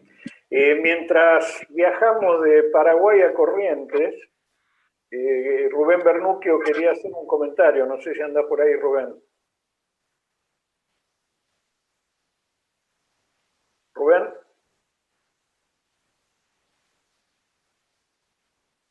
Hola, ¿sí me escuchás? Sí, sí. Ah, bueno. No, era una pregunta que quería hacer en general, sobre todo a los que hacen comunicación en materia de la infodemia. Yo por años también me dediqué a lo que era comunicación en salud y en mecanismos de prevención. Y todos sabíamos que dentro de las enfermedades crónicas o de alta prevalencia de mortalidad en nuestro país, como son las enfermedades cardiovasculares, eran lo que generaban las epidemias encubiertas que nosotros teníamos como una situación local. Nos invade esta situación de la pandemia que cambia un poco el escenario y a su vez cambia también el foco de atención y de asistencia y de los cuidados que a veces tenemos en pacientes que habitualmente teníamos en guardia o en consultorios de nuestra institución. En una patología que claramente tiene una incidencia de mortalidad totalmente diferente a lo que ya mencionamos y lo que sabíamos de la misma comorbilidad que la influencia tiene. Ahora, es claro que lo que nos está dejando, por un lado, es una situación francamente de dificultad económica a nivel institucional, y por el otro lado, también está generando en la población, en todo su conjunto, una serie de complicaciones asociadas a miedo, a aislamiento, temor, y la gran duda, como cardiólogo, también como sanitarista, es qué va a pasar con todos estos sujetos que han discontinuado en parte estos controles que venían, sobre todo en enfermedades crónicas, enfermedades con alta impacto en comorbilidad, como son las enfermedades cardiovasculares, la enfermedad cerebrovascular, los pacientes diabéticos y los pacientes con EPOC, donde al discontinuar esta situación, no tener este control que teníamos bajo una tutela muy estricta a nivel de las instituciones, ¿qué va a pasar con ellos? Porque es claro que la cuarentena persiste,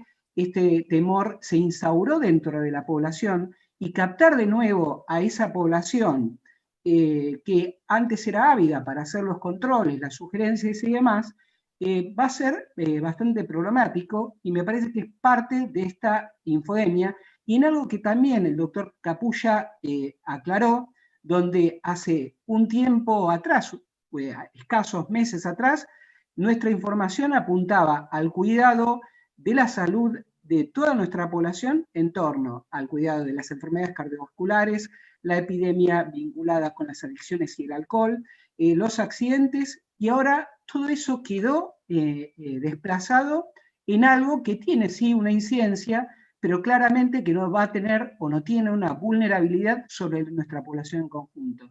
Este me parece que era la paradoja que yo veo, visualizo, y que también lo asiento en un documento que acabo de leer de Fabián Vítoro, que me parece brillante. Sí, yo creo, Rubén, y coincido como siempre con Richard Pelizari, debo coincidir con él porque se llama Richard. Me parece que esto lo vamos a tratar en el próximo taller, que es, nosotros estábamos acostumbrados en nuestras organizaciones de salud que los pacientes vayan a la organización, ¿sí? Me parece que va a haber que empezar a elaborar estrategias en donde la organización vaya hacia los pacientes, y para eso van a ser indispensables las herramientas de comunicación a distancia, puede llamar a distancia, las herramientas de comunicación, porque las organizaciones no han desarrollado muchas cosas vinculadas a herramientas de telemedicina como para estar en contacto permanente con esas poblaciones de riesgo. Me parece que van a tener que extremar el ingenio y el uso de esas tecnologías para lograr llegar, para que la organización llegue hasta los pacientes. Si no, esos pacientes van a ir a donde puedan, porque no van a dejar de controlarse. Sí, yo quiero agregar que todo eso va a provocar un gran detrimento en la salud de todas estas enfermedades crónicas y también muchos costos, porque a nivel prestacional van a ser pacientes que van a estar más deteriorados y, por supuesto, su atención va a ser más complicada y costosa. Sí, la demanda contenida va a ser compleja. ¿Puedo sí, Guillermo, por supuesto. Me gustaría hablarles a ustedes una idea que la sostengo desde que comenzó este tema de COVID-19, la sigo sosteniendo y la visualizo cada vez con más firmeza, pero me gustaría compartirla con ustedes y también su idea. Desde el primer momento dije que lo que va a dejar COVID colateralmente, el daño colateral, va a ser mucho mayor que el COVID en sí. Porque el mundo sigue girando, los pacientes siguen siendo pacientes. Si uno ve el comunicado del Colegio Argentino de Cardiólogos Intervencionistas, los que disminuyeron la cantidad de cinecoronografías, de colocación de en qué condiciones los pacientes a la sala de hemodinamia, los pacientes diabéticos que dejan de ir al médico, los controles ginecológicos, los controles endoscópicos de pacientes oncológicos, los pacientes con médicos, la retomada de esos pacientes y las muertes va a dejar el lateral del COVID, suicidios, depresiones, pérdida de empleo, gente que va a dejar de tener obras sociales y prepagas porque no lo va a poder pagar o porque perdieron el empleo. A mi criterio, y quiero que ustedes también lo visualicen y lo analicen, a ver si les parece que yo estoy en lo correcto desde el primer momento que dije, va a dejar más lo colateral del COVID que el COVID en sí. 250.000 muertes en el mundo. Para el mundo, si pensamos que por día, hice el otro día el cálculo, mueren más o menos 150.000 personas diariamente, es menos de 2 días de muertes en el mundo lo que está dejando el COVID ahora. Creo que lo que va a dejar va a ser mucho peor que el COVID en sí. Esa es mi visión. No sé ustedes qué piensan. Sí. ¿Estamos de acuerdo? Sí. Va a ser un tema más que interesante, ya lo vamos adelantando para el martes 19 a las 18, va a ser un tema más que interesante, es cómo salen las organizaciones a asistir, como dice Pelizari, los pacientes siguen teniendo las necesidades, así que las organizaciones van a tener que ver cómo hacer para salir a responder a esas necesidades Y después, como dice Isabel, uno de los grandes problemas no solo va a ser la organización desarrollando estrategias para salir a la calle, sino también las estrategias que van a tener que hacer para vencer, como llama Isabel Basurto, a los profesionales analógicos, que se van a resistir al uso de este tipo de herramientas. Pero nos vamos a ir de tema y ya estábamos llegando a Corrientes. Eduardo. Sí, buenas noches a todos, ya buenas noches prácticamente. En nuestra experiencia, la verdad que fue todo un desafío el encarar la comunicación. Somos una institución relativamente pequeña, si se quiere, tenemos 100 camas, 700 personas trabajan en la institución, y de los cuales 150 aproximadamente son médicos, la mayoría son enfermeros. Y las estrategias de comunicación, la comunicación externa, tenemos un área que maneja un plan de salud que se encarga de la comunicación hacia los pacientes, que es muy efectiva. Se utilizan todas las redes sociales, radio, televisión y periódicos, y realmente se llega bastante bien, y con esa área de comunicación en general no tenemos muchos problemas. Además, una de las decisiones políticas de la institución fue el hecho de reducir la cantidad de gente que habla a los medios, particularmente en esta situación de la pandemia. Uno de los directores, el director ejecutivo, se encargó de la comunicación principal hacia los medios, y después del área de infectología por la parte específica que le corresponde. En cuanto a la comunicación interna, me gustaría cederle la palabra a la doctora Banger, que del área de infectología se encargó prácticamente de ejecutar la comunicación interna, y que muestre un poco los elementos que se utilizaron. Hay que tener en cuenta, hoy se conversó mucho respecto al pánico, respecto a la captación, que en la comunicación interna, por más que el comunicador sea el más experto que existe, todo proceso de comunicación podemos en el receptor dividirlo en 3 partes. Un segmento que la gente entiende textualmente, un segmento que la gente entiende mal, y un segmento que se le escapa completamente al receptor. Por lo cual, en general, por más que se entrene al personal, al momento de actuar surgen una infinidad de conflictos, y se ha mencionado entre ellos el pánico, por lo cual es fundamental, y en nuestra experiencia así lo vivimos, contar con apoyo psicológico para la gente, porque si no se desbanda en cuanto a cómo actuar sobre el paciente. Le cedo la palabra a la doctora Banger para que cuente un poquito lo que se hizo en comunicación interna. Mientras entra Banger, Eduardo, creo que sería otro tema para debatir en largo y tendido, que es el manejo del pánico, ¿no? Sí, sin duda. Sin duda. Bueno, María del Carmen. Bueno, muchas gracias. Le pido a Tomás si puede poner la presentación en pantalla. A ver. ¿Está en pantalla? Sí, pero para que la ponga en pantalla completa. Bueno, como decía el doctor Farías, la próxima, por favor, Tomás. Tenemos entonces nosotros un área de marketing que, Tomás, si puedes poner la próxima.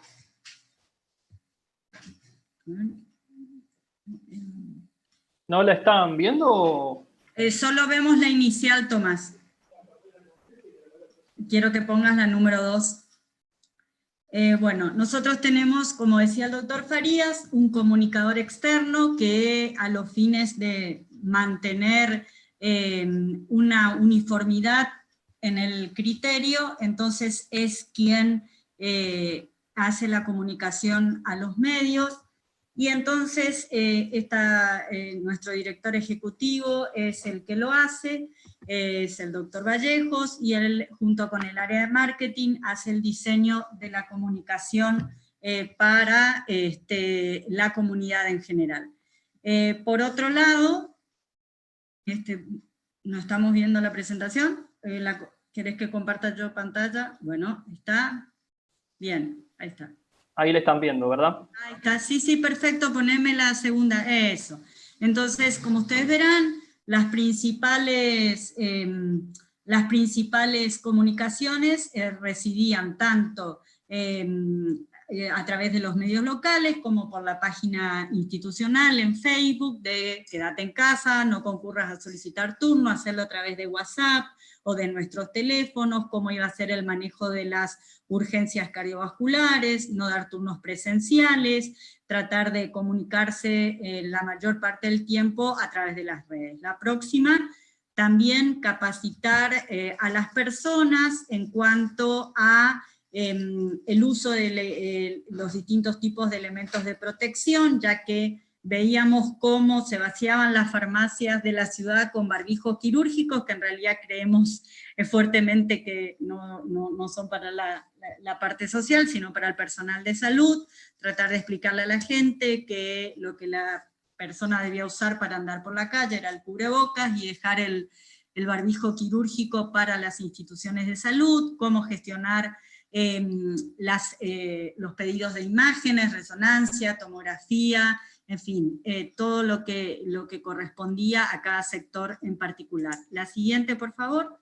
En el área de capacitación institucional y comunitaria, ustedes saben que en nuestra institución, quienes colaboraron en la acreditación y nos llevaron por este camino, conocen muy bien el rol de los enfermeros, que para nosotros son un agente de cambio constante, y quienes más adhieren, por más que tengan su propia forma de encarar la situación y de interpretar, son con quien nosotros podemos lograr realmente la mayor parte del cambio. Y en este sentido, tanto el Departamento de Enfermería como el Comité de Prevención y Control de Infecciones, el Departamento de Calidad y Seguridad del Paciente, que está conformado por médicos, enfermeros, kinesiólogos, personal del área de recursos humanos, el área de marketing y el Departamento de Docencia e Investigación, conformamos entonces el equipo para hacer la capacitación institucional y para apoyar a la capacitación comunitaria, intra y extra institucional. Desde octubre del 2019, nosotros tenemos en uso dos herramientas que nos permiten capacitar dentro de la institución, porque tenemos un salón auditorio donde se hacen los ateneos de los días viernes, que es muy chico, y entonces como tenemos más de 60 residentes, ya no entrábamos todos. A partir de ahí es que comenzamos a utilizar Zoom para hacer los ateneos institucionales, y que todos los pudieran ver desde su área de la institución. Y a través de Zoom, entonces, utilizamos esta herramienta, la próxima, para hacer la capacitación, por el hecho de que estábamos cortizados desde el comienzo de la pandemia, no todos podían estar en la institución, los servicios se vieron reducidos, y entonces llevamos hechas como 22 capacitaciones por Zoom, tanto manejo en emergencias, instrucciones para utilización del equipo de protección personal. La naturaleza cobró venganza con el coronavirus, explicando un poco cómo era la naturaleza de esta enfermedad, repasar para no olvidar ni confundir, y en fin, con todas estas herramientas de Zoom, realmente podíamos lograr que la gente comience a practicar. Además de las capacitaciones de colocación del equipamiento de protección personal y del retiro del equipamiento en todas las áreas. En estas capacitaciones hubo mucha intervención de terapia intensiva y de kinesiología, tanto para enseñar el uso de los distintos filtros, en las mesas de anestesia, en los respiradores, en las unidades y demás. La próxima, otro problema que tuvimos, y ya este es un problema de índole panicosa, era que mucha gente no quería tener contacto con el paciente, y para nosotros era fundamental hacer el triage. Este triage fue cambiado en más de una oportunidad, ya que, como ustedes saben, desde marzo a esta época, las definiciones de casos también cambiaron. Entonces debimos apelar a la solidaridad entre compañeros para que las distintas áreas fueran haciendo el triage y viendo qué pacientes podían ingresar, tanto a consultorio como a imágenes, a donde fuera, y asesorar al paciente, y ahora hemos llegado a un momento en el cual se le hace un triage al momento de darle el turno, se le avisa que antes de su turno lo van a volver a llamar para preguntarle si tiene unos síntomas, y si los tiene y está en fase de cuarentena, reprogramarlo para no dejarlo solo. También ustedes ven ahí que era un problema para nosotros el hecho de que vinieran de otras instituciones, trayendo pacientes a hacerse estudios y después volvieran, y entonces entraba personal médico y de enfermería de distintas instituciones, de distintas localidades, de distintas provincias, lo cual generaba toda una movilidad, y eso hizo que mucha gente, médicos, enfermeros, administrativos, tuvieran que salir de esos lugares de confort para decir, bueno, perfecto, deja al paciente en la camilla, yo bajo con mi camilla, lo traspaso, le hago el estudio, te lo devuelvo, y entonces teníamos más o menos controladas las entradas. Como dice una publicación, estábamos tratando de closing the back door, tratando de que no nos entre el coronavirus por la puerta de atrás, por la puerta del patio. La que sigue, también enseñar a nuestra gente que mantenga el distanciamiento social dentro de las áreas de trabajo, porque no había que compartir más el mate, que ustedes saben que está en afecto a nuestra población, no había que compartir el almuerzo, y también cómo colocarse el barbijo, que no podían estar en las áreas de cuidados críticos con los zuecos que tienen perforaciones, tipo Crocs, sino que tenían que tener calzado cerrado. La siguiente, la siguiente, Tomás, por favor. Entonces, una de las cosas que más nos ayudó, además de la plataforma Zoom, además de todos estas carteles, fue decir, bueno, ¿dónde imprimimos los carteles de cómo vestirse y desvestirse? Teníamos toda la ciudad cerrada, los negocios cerrados. Bueno, pues tenemos una residencia de arquitectura hospitalaria que tiene plotters para hacer los planos, por lo tanto, los diseñadores gráficos iban a arquitectura y ahí imprimíamos las láminas a tamaño grande para ponerlas en las áreas críticas, en emergencia, en quirófano, en hemodinamia. Y los residentes de arquitectura colaboraban también, colaboran actualmente con nosotros en el diseño de las áreas de restricción de circulación, de decir cuál es el ascensor por donde va a subir o va a bajar el sospechoso de COVID y demás. Y finalmente, ustedes la conocen, me refiero a la gente ITAES, a la licenciada Angélica Mesa, que es quien maneja nuestra plataforma Moodle, que es por donde capacitamos.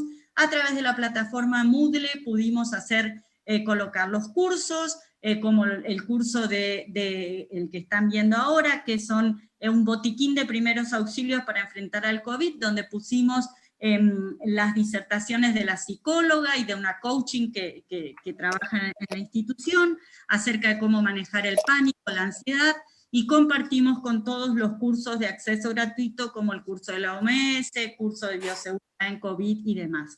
Así que bueno, para nosotros es un desafío, fue sentarnos a pensar cuáles eran las herramientas que teníamos a mano, porque en la ciudad no podíamos conseguir demasiado, y poner a funcionar las herramientas que usamos habitualmente para capacitar tanto a la población que concurría a nuestro instituto, como al personal mismo. Nada más.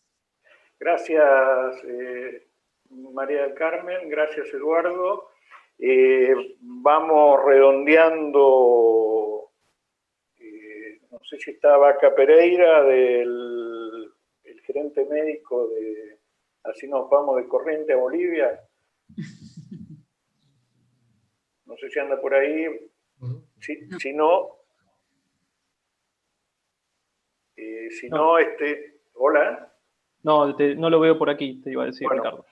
Si no, Florencia Montori, del Hospital El Cruce.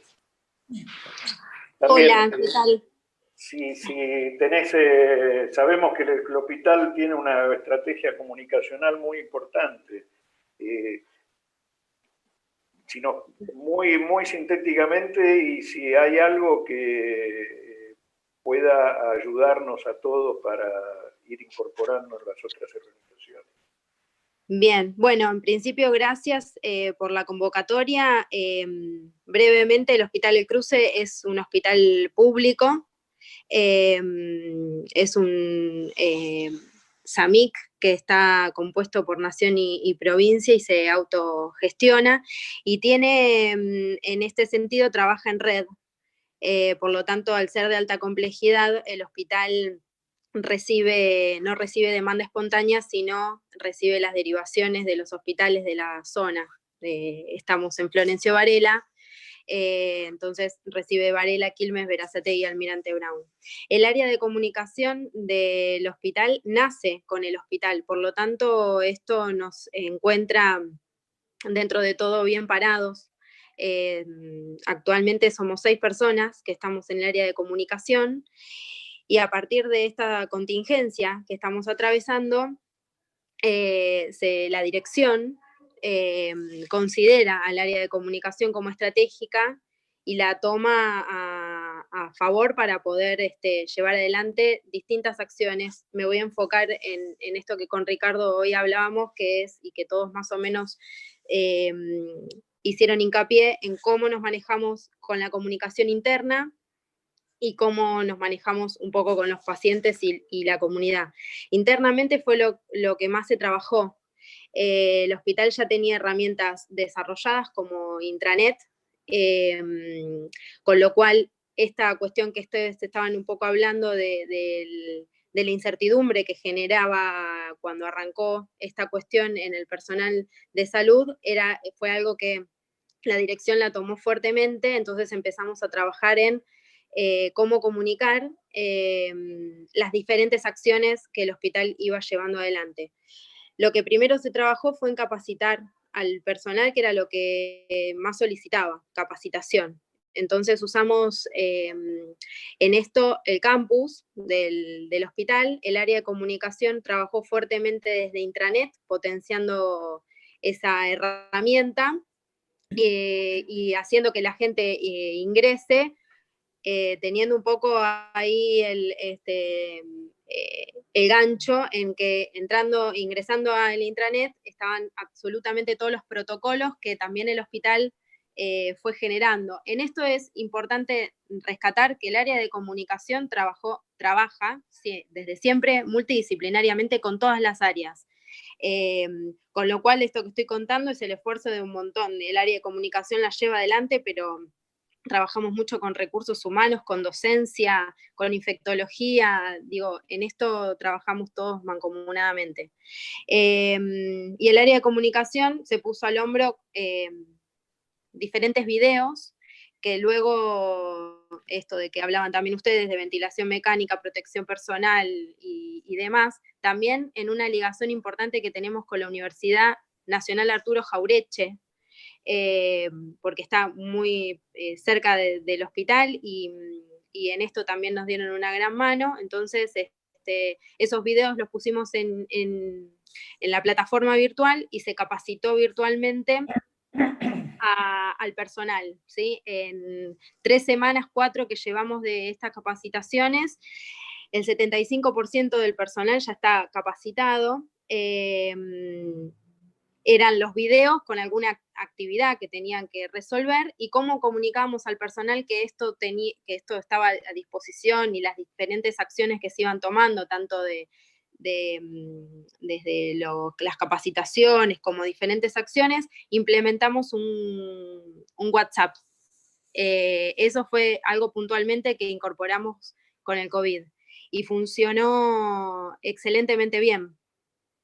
Por lo tanto, el área de comunicación es el que tiene esta línea y que se comunica, generamos diferentes grupos y se comunica a través de WhatsApp con todo su personal.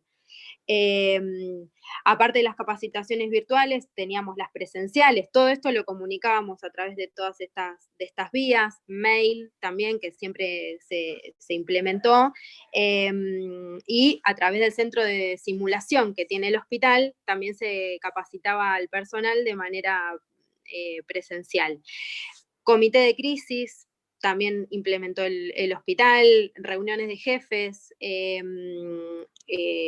todo lo que tiene que ver con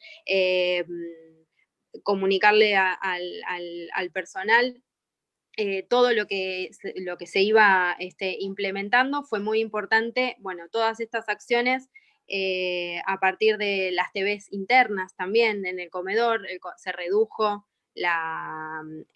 por ejemplo, esta cuestión de ir todos juntos al comedor, se dispusieron turnos y cantidades, bueno, todas estas acciones tratamos de abarcarlas en estos canales que nosotros ya teníamos implementados, incorporando al WhatsApp, y la verdad es que funcionó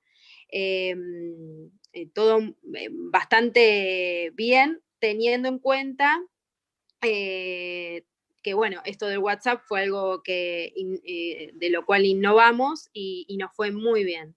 En cuanto a las decisiones o las cuestiones tendientes a lo que es los pacientes y la comunidad, el hospital también implementó distintas acciones. Una de ellas fue a través de su centro de comunicación inteligente. Esto es un número de teléfono donde las personas, la comunidad o los pacientes llaman, y constantemente las 24 horas se implementó que haya 4 enfermeros y enfermeras atendiendo personas que llamen de la comunidad. En esto no importaba si eran pacientes o comunidad, que tenían algún síntoma de COVID, se realizaba una videollamada para ver qué síntomas tenían y cómo implementarlo. Y eso está vinculado con todos los efectores de la red, esta red que yo les hablaba de Varela, Quilmes, Berazategui y Almirante Brown. Entonces el trabajo ahí es multidisciplinario. Entonces este centro de comunicación inteligente tiene más de 12 operadores y estos 4 enfermeros las 24 horas en donde se implementó. Los consultorios virtuales, que yo estaba escuchando atentamente que lo estaban planteando, el hospital hace 2 semanas aproximadamente empezó a implementar los consultorios virtuales con diferentes profesionales que atienden a sus pacientes. Si tienen la posibilidad de hacerlo por video consulta, se realiza a través del área de telemedicina, y si no, telefónicamente. ¿Sí? Pero bueno, no perder este contacto con algunos pacientes que, bueno, lo requieren. El hospital es de alta complejidad y todos sus pacientes también tienen diferentes patologías que necesitan ser atendidas. Y como siempre, desde el área de comunicación nos manejamos con las redes sociales, con lo que tiene que ver con los medios de comunicación local que nos apoyan muchísimo, y también con el ministerio. En esto nosotros tenemos una línea directa en todo lo que es también el Ministerio de Salud de la Nación. Entonces, bueno, a través del ministerio y sus canales, y la página web. Para nosotros la página también es una herramienta fundamental en esta cuestión, así que bueno, se han implementado, se han maximizado, digamos, todas las herramientas con las que ya contábamos, y eso nos dio hasta ahora muy, muy buen resultado. Bueno, muchas gracias, María Florencia. Antes de dar el cierre, quería avisarles con el tema que estábamos hablando recién. Me acaba de llegar, no sé si Fabián Vítolo se fue, me acaba de llegar un artículo de Fabián Vítolo, que si él me autoriza a compartirlo, después lo podemos compartir, que se llama ¿Dónde están los infartos? La necesidad de actuar ya, y que justamente el artículo analiza el tema de todas las patologías que van a empezar a generar quizás más complicaciones y más problemas que el mismo coronavirus, ¿sí? Si él después me autoriza, yo lo compartimos con todos. Me acaba de llegar. Una pregunta que viene de YouTube, y Ariel, números, así con los dedos. Quieren saber, o Gabriela, quieren saber si puede repetir cómo está formado el comité de crisis del Güemes, quiénes lo integran, y si en el caso que también habló María Florencia del Cruce, si tienen alguna diferencia respecto a su comité de crisis. Gaby. Gaby. Está silenciada, ¿no, Gaby? Está silenciada, Gabriela. Ahí está. Ahí está. Que le había ganado a Ariel, mirá. Qué callada. No, el comité de crisis... Eso es difícil, ¿eh? Me apuré, pero la tenía para... Son las 5 direcciones, como dijo Ariel: la dirección médica, la dirección de enfermería, de capital humano, la dirección de finanzas y administrativa, y la dirección de operaciones, y el director general. Eso conforman el comité de crisis, que son en realidad el que define toda la parte táctica, ¿no? La estrategia la da el gobierno, uno pone la parte táctica, después viene la parte operativa, ese que coordina y lidera los equipos de trabajo, que establece los circuitos de comunicación, analiza las propuestas, facilita soluciones, pero bueno, son las direcciones junto al director general. Bueno, en el caso del Cruce, el comité de crisis también está integrada por todas las direcciones. La dirección ejecutiva, bueno, más o menos es parecido la diagramación que al hospital, a la clínica Güemes, pero además participa la gente de recursos humanos, el área de comunicación, infectología y las áreas críticas. El jefe de la terapia intensiva de adultos, la terapia intensiva pediátrica y la gente de laboratorio, porque el Cruce también es fue designado centro de testeo de toda la zona de la región sexta, y a ver si me estoy olvidando de alguien, sí, clínica médica. Bien.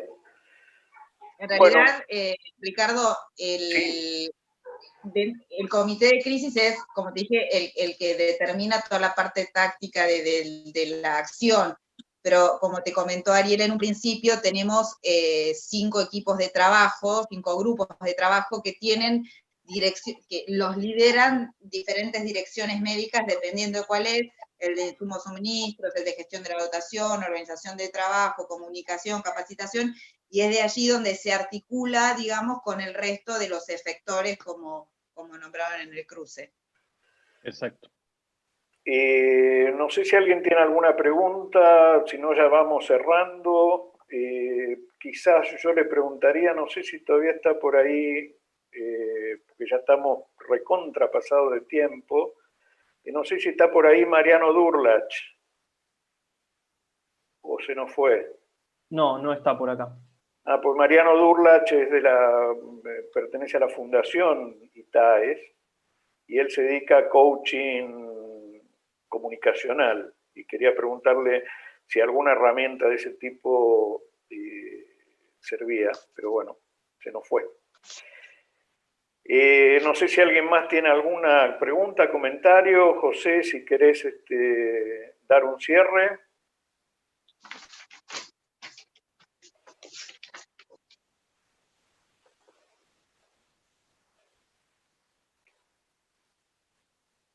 José, está sin micrófono. Bueno, lo que quiero es sí, agradecerles a todos. Un taller muy activo, muy dinámico, con gran participación de todos ustedes, que es un poco la forma que le queremos dar a esto. Creo que hemos llegado a conclusiones muy positivas y por sobre todas las cosas estamos más o menos todos en una misma línea, la cual la preocupación a futuro quedó bien definida. Y bueno, los espero en el próximo taller, que va a ser un tema que se habló mucho esta noche y que va a ser muy interesante, que es los nuevos sistemas para llegar a los pacientes, llámese telemedicina o lo que surja nuevo. Nada más. Bien, muchas gracias, José.